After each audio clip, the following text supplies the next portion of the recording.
Well, today I'm going to talk to you about a company called Southwestern Association for Indian Arts, better known as SWAIA. I used to work there about 10 years ago, and I wanted to talk about this company that I really enjoy. Now, have you ever gone to the Natural History Museum and seen the beautiful works of art for the Native American culture? Usually you'll see displayed Native Americans dressed in headdresses and in beaded moccasins, dancing around a replica fire.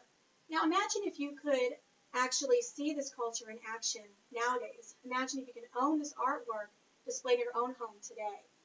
Well, thanks to the hard work of Southwestern Association for Indian Arts, better known as SWAIA, this is now available for us today through the Santa Fe Indian Market.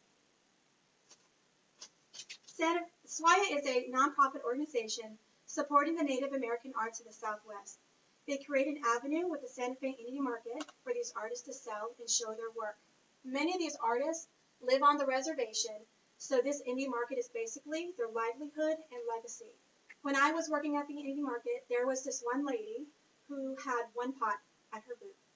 And we had a wait list of artists, and they had to wait for a booth to be open to sell their work. So I asked this lady, "Are you done? There's only one pot." She says, "Actually, no, this is my only pot. I'm selling it for $60,000, and I'm going to sell it." Well, at the end of the day, lo and behold, she did sell it for $60,000. So this is their livelihood. This is their yearly income, and the Indian Market makes it possible. Today I'm going to talk to you about how SWAIA was formed and developed, areas of artwork exhibited at the Santa Fe Indian Market, and how this small nonprofit organization is run and pulls off the largest Indian Market in the world. SWAIA began 94 years ago on September 4th, 1922. It was developed by the Museum of New Mexico and called the Indian Fair. It was promoted as part of the Santa Fe Fiestas. This here is a slide showing about the Indian Fair back in 1922, and this is the Santa Fe Fiestas. The purpose was to create a revenue for the Native Americans. It was also to instruct the public and the artists to appreciate this ancient art. Indian art started to lose its significance as it was merging with the Western culture to make souvenirs and couriers, as it just tried to simply make a dollar.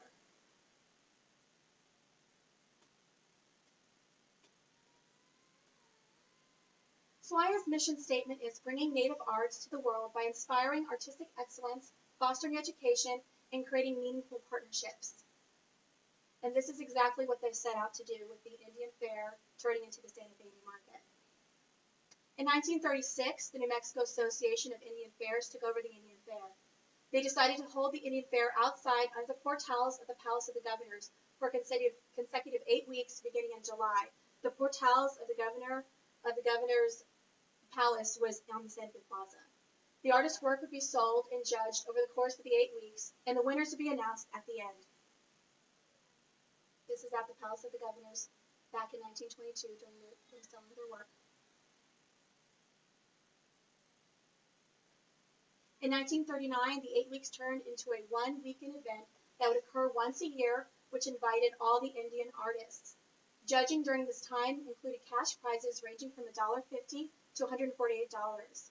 However, prize money and interest started to decline due to World War II. In 1942, the New Mexico Association of Indian Affairs member, Gladys Auger, breathed new life into the market, making it her mission to, according to the SWAIA website history page, last updated in 2012, have the market create a means of developing and sustaining economic opportunities for Indian communities. She kept the market going for 17 years until she resigned in 1959. In 1960, however, a national interest of the Native American culture sparked across the United States that forever changed the Indian market. And how it was sparked was shows like Bonanza, The Virginian. These brought an excitement and an interest to this culture that had almost been forgotten. In 1962, the Indian Market Weekend was moved to the weekend after Fiestas, so it wouldn't get lost in that event. Over the next 25 years, the interest and growth in the Santa Fe Indian Market was phenomenal. In 1970, 200 artists started exhibiting and selling their work. In the 1980s, there was over 330 booths in the Santa Fe Indian Market. In 2002, there were over 625 booths and 1,200 artists.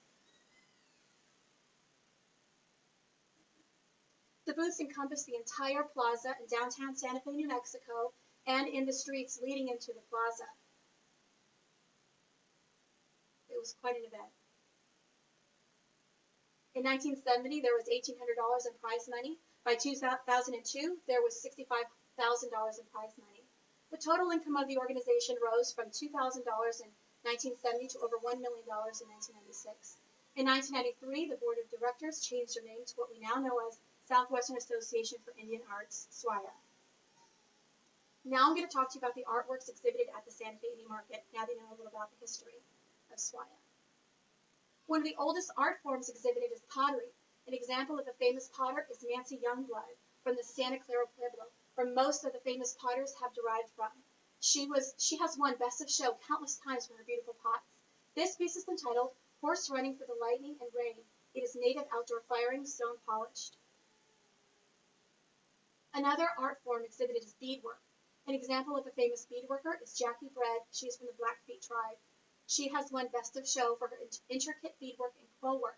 This piece is entitled 1862 Ledger Book and 6 ledgers and a portrait of Blackfeet men. Another art form exhibited is jewelry making.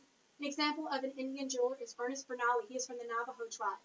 He has won Best of Show numerous times for his craft. This piece is entitled Bolo on Handmade Leather. It is 26-inch bolo with handmade sterling silver and inlaid gemstones and shells. Another art form exhibited is sculpture. A famous sculptor is Troy Seiss. He is from the Zuni Pueblo. For his work entitled Warrior Mouse and Owl Set, it is carved from elk antlers, inlaid with sterling silver, shell, and precious stones. Other art forms include painting, drawing, graphics and photography, textiles, diverse arts, moving images, and basketry. Now I'm going to talk to you about how SWAIA is run. SWAIA is run by paid staff, volunteers, and the generous donations of the public. This nonprofit has a paid staff of only 8. Their staff includes Chief Operating Officer, Chief Development Officer, Artist Services and Logistics, Membership and Volunteer Coordinator, PR and Marketing Director, Artist Services Administrative Support, Finance and Bookkeeper, and Artist Services Intern. It's amazing that only 8 people pretty much pull this off, along with the help of their volunteers. Volunteers are a vital part of how the Santa Fe Market pulls off this event. Over 650 volunteers help for the days before, during, and after the Indian Market. It's over 30,000 hours of service throughout that time. The volunteers come from all over New Mexico, all over the United States, and all over the world. Their dedication and passion is what makes the Santa Fe Indie Market truly extraordinary. SWAIA also has a board of directors consisting of 11 members that also help make this Indie Market function and grow.